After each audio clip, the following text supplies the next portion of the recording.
Hi everyone, Paschal Donohoe, one of the foremost yes men for Brussels in Ireland, an Irish Minister for Finance, has been in Brussels this week at his regular Eurogroup meeting. And it wasn't just a regular Eurogroup meeting, it was when they were electing the new president of the Eurogroup.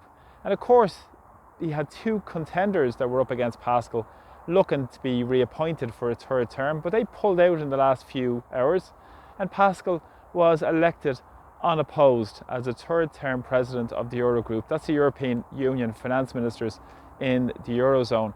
Now, they discussed a lot of issues, and following those issues, they discussed them at a meeting called the ECOFIN meeting, which is the Economic Financial Affairs Council meeting, which is held on the following day, which includes the full range of European countries. Now, what was discussed was very, very important. First of all, Bulgaria have been now admitted to the Eurozone. On January the 1st, 2026, they will be using the euro. This is the 21st member state to use the euro. So further ceding of monetary and fiscal policy to the European Union and sovereignty by Bulgaria. But of course, there was other issues that were discussed, which the media won't talk about. One of them was about the Stability and Growth Pact. This was brought in about 13 to 14 years ago. Now, the whole idea behind this was to rein in public spending, to monitor public spending against the premise of economic growth. So to try and funnel and activate it back into private investment and to privatise a lot of resources, industries as well, which has happened through the neoliberal policies. But this Stability and Growth Pact is important because this is where the Irish government claimed that they could not use extra amount above the budget because of the housing disaster, maybe try and resolve the housing crisis or the homeless disaster. But no, it's down to the Stability and Growth Pact. We can't do it because of rules from Europe. And that's interesting because what they've done now is they've activated a national escape clause under the Stability and Growth Pact. Now, it's not for any of the emergencies that we see day to day, such as the homeless disaster, health chaos, and many other issues facing Ireland because of the Stability and Growth Pact. But wait for it. It's about the transition to higher defence spending at a national level. So it's about these countries increasing their defence spending, so-called defence spending, inverted commas, military industrial complex spending. They're looking because, do you remember a number of months ago where Pete Hegseth was in the Munich Security Conference and he said there should be an equalisation of spending between Europe and the United States, and it's time that European Union step up in terms of their spending on the military industrial complex. Well, wait for it. Following the Rearming Europe plan, Ursula von der Leyen's €800 billion plan, we now have the mechanism being activated through the Stability and Growth Pact to spend more money on weapons, arms, and the killing machine of war across Europe. This is ludicrous.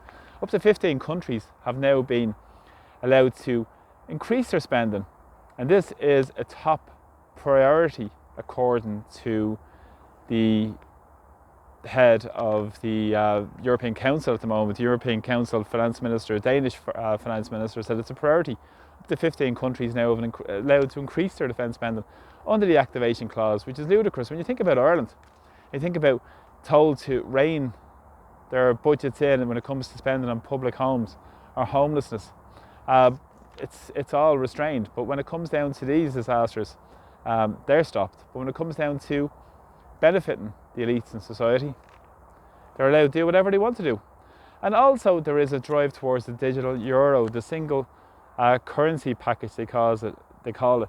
And generally part of this would be to look at limits of digital euro held by people. This was part of the discussion groups, and the drive towards the digital euro right across Europe, and that there could be requisites for offline payments of this digital euro. Now, I've spoken in many videos about the drive towards the digital euro, and this is important because this is the drive across Europe over the last few years, especially people like Christine Lagarde and the European Central Bank have been driving this agenda, and of course there's a lot of companies have signed up to this test phase over the next few months, which is due to report back by October. So wait and see how this develops over the next period of time.